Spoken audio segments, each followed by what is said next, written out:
भारत के तिरंगे की सौगंध है हम उनको, कश्मीर तो क्या उसकी तस्वीर नहीं। स्वागत है दोस्तों, आप सभी का सुनहरे लफ्ज में सुनेंगे दोस्तों इमरान प्रताप बड़ी की नज़म। उससे पहले बेहतरीन बात करते हैं, दुनिया का माल तो छोड़ना ही पड़ेगा, समझदार वो है जो आखिरत का माल जमा करे। चलिए पहले सुनते हैं इमरान प्रताप बड़ी की नज़म। तो आपसे गुजारिश है वीडियो को लाइक कीजिए और चैनल को जरूर सब्सक्राइब कीजिए। करगिल के शहीदों की जागीर नहीं देंगे, करगिल के शहीदों की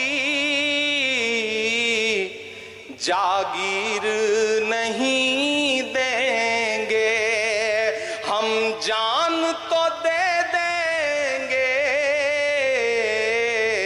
कश्मीर नहीं देंगे, हम जान तो दे देंगे,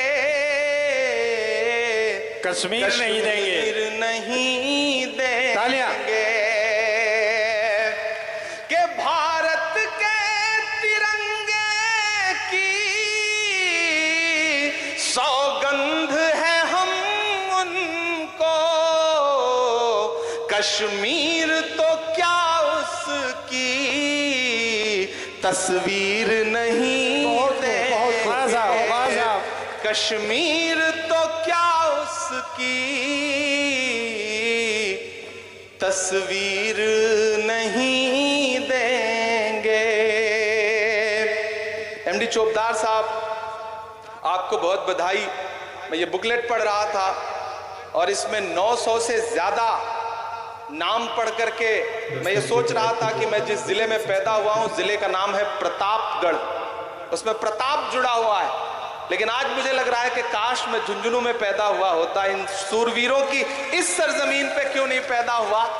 मेरा जनपद, मेरी मिट्टी, मेरा जिला मुझे बहुत प्रिय है, प्यारा है, लेकिन जो परंपरा शहादत की और वीर गाथाओं की इस मिट्टी से जुड़ी हुई है वो अपने आप में बहुत अनूठी है।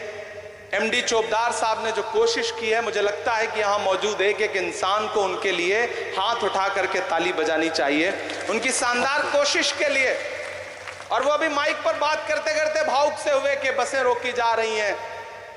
चोपदार साहब, जब भी कुछ अच्छा काम करिएगा तो ये सब झेलना पड़ेगा, पड़ता है ये। एक जुगनू था, वो बहुत चमकता था। एक दिन एक सांप उसके पीछे पड़ गया, जुगनू भागता रहा, सांप पीछे पड़ा रहा। थक हार के जुगनू को लगा कि इससे बात करनी चाहिए, तो वो पलट के रुक गया और उसने सांप से कहा कि भाई मेरी तेरी कोई दुश्मनी? सांप ने कहा नहीं। बोला जो तुम्हारी फूड प्रोसेसिंग वाली चेन है, यानी कि जो खाद्य पदार्थ तुम खाते हो, क्या मुझे खाना चाहते हो? उसमें आता हूं मैं। तो सांप ने कहा नहीं। तो बोला भाई जब मुझसे कोई दुश्मनी नहीं है, मुझे खाना भी नहीं चाहते, तो फिर मेरे पीछे क्यों पड़े हो? तो सांप ने कहा तुम चमकते बहुत हो, इसलिए तकलीफ है। तो ये दुनिया का दस्तूर है।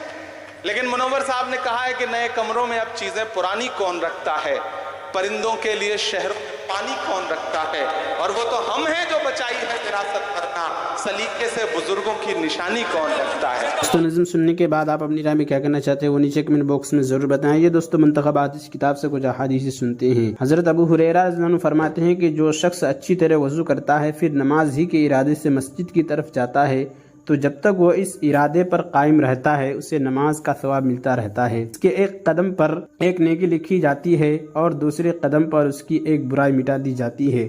जब तुम में से कोई इकामत सुने तो दौड़ कर न चले, और तुम में से इसका घर मस्जिद से जितना ज्यादा दूर होगा उतना ही उसका सवाब ज्यादा होगा।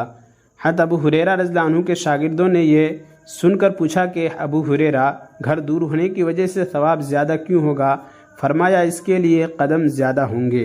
हजरत जाबिर बिन अब्दुल्लाह रज़ियल्लाहु अन्हुमा से रिवायत है कि रसूलुल्लाह सल्लल्लाहु अलैहि वसल्लम ने इरशाद फरमाया, जो शख्स आज़ान सुनने के वक्त अल्लाह ताला से ये दुआ करे, अल्लाहुम्मा रब्बा हाज़िही दावत ताम्मा वस्सलातिल क़ाइमा आति मुहम्मदनिल वसीलता वल फ़ज़ीला वबाअसूहु मक़ामम महमूदन लज़ी वअदता इन्नका ला तुख़लिफ़ुल मियाद, तो क़यामत के दिन उसके लिए मेरी शफ़ाअत वाजिब हो गई। तर्जमा, ऐ अल्लाह, इस पूरी दावत और आज़ान के बाद अदा की जाने वाली नमाज के रब मोहम्मद सल्लल्लाहु अलैहि वसल्लम को वसीला अता फरमा दीजिए और फजीलत अता फरमा दीजिए और उनको इस मकाम महमूद पर पहुंचा दीजिए जिसका आपने उनसे वादा फरमाया है। बेशक आप वादा खिलाफ़ी नहीं करते। हज़रत मुस्लिम बिन हारिस तमीमी रज़ियल्लाहु अन्हु फरमाते हैं कि रसूलुल्लाह सल्लल्लाहु अलैहि वसल्लम ने मुझे चुपके से इरशाद फरमाया, जब तुम मगरिब की नमाज से फारिग हो जाओ तो 7 मरतबा ये दुआ पढ़ लिया करो, अल्लाहुम्मा अजिरनी मिनन नार, या अल्लाह मुझको दोज़ख से महफूज रखिए। जब तुम इसको पढ़ लोगे और फिर इसी रात तुम्हारी मौत आ जाए तो दोज़ख से महफूज रहोगे। और अगर इस दुआ को 7 मरतबा फजर की नमाज के बाद भी पढ़ लो और इसी दिन तुम्हारी मौत आ जाए तो दोज़ख से महफूज रहोगे। फ़ायदा, रसूलुल्लाह सल्लल्लाहु अलैहि वसल्लम ने चुपके से इसलिए फरमाया ताकि सुनने वाले के दिल में बात की अहमियत रहे। हज़रत जाबिर बिन अब्दुल्लाह रज़ियल्लाहु अन्हुमा से रिवायत है कि रसूलुल्लाह सल्लल्लाहु अलैहि वसल्लम को ये इरशाद फरमाते हुए सुना, नमाज का छोड़ना मुसलमान को कुफ्र शिर्क तक पहुँचाने वाला है। फ़ायदा, उलमा ने इस हदीस के कई मतलब बयान फरमाए हैं, जिसमें से एक यह है कि बेनमाजी गुनाहों के करने पर बेबाक हो जाता है, जिसकी वजह से इसके कुफ्र में दाखिल होने का ख़तरा है। दूसरा यह कि बेनमाजी के बुरे ख़ात्मे का अंदेशा है। हज़रत इब्न अब्बास रज़ियल्लाहु अन्हुमा से रिवायत है कि रसूलुल्लाह सल्लल्लाहु अलैहि वसल्लम ने इरशाद फरमाया, जिस शख्स ने नमाज छोड़ दी वह अल्लाह ताला से ऐसी हालत में मिलेगा कि अल्लाह ताला उससे सख्त नाराज़ होंगे। हज़रत अब्दुल्लाह बिन उमर बिन आस रज़ियल्लाहु अन्हुमा रिवायत करते हैं कि रसूलुल्लाह सल्लल्लाहु अलैहि वसल्लम ने इरशाद फरमाया, अपने बच्चों को 7 साल की उम्र में नमाज का हुक्म किया करो। 10 साल की उम्र में नमाज न पढ़ने की वजह से उन्हें मारो और इस उम्र तक पहुँचकर बहन भाई को अलहदा बिस्तरों पर सुलाओ। फ़ायदा, ऐसी मार मारो जिससे कोई जिस्मानी नुकसान न पहुँचे। हज़रत रवैया रज़ियल्लाहु अन्हु फरमाते हैं कि मैंने रसूलुल्लाह सल्लल्लाहु अलैहि वसल्लम को इरशाद फरमाते हुए सुना, जो शख्स सूरज निकलने से पहले और सूरज गुरूब होने से पहले नमाज पढ़ता है, यानी फजर और असर, वह जहन्नम में दाखिल नहीं होगा। और इमरान प्रतापगढ़ी से जुड़ी खबरों और नज़मों के लिए हमारे इस चैनल को ज़रूर सब्सक्राइब करें। मिलते हैं किसी और वीडियो में से नई नज़म और नई खबरों के साथ। तो जब तक के लिए दीजिए मुझे इजाज़त और रखिए अपना ख्याल। आप देख रहे तो सुनहरे लफ्ज़ और मैं आपके साथ मोहम्मद ताक़िब। अस्सलामु अलैकुम व रहमतुल्लाहि व बरकातुहू।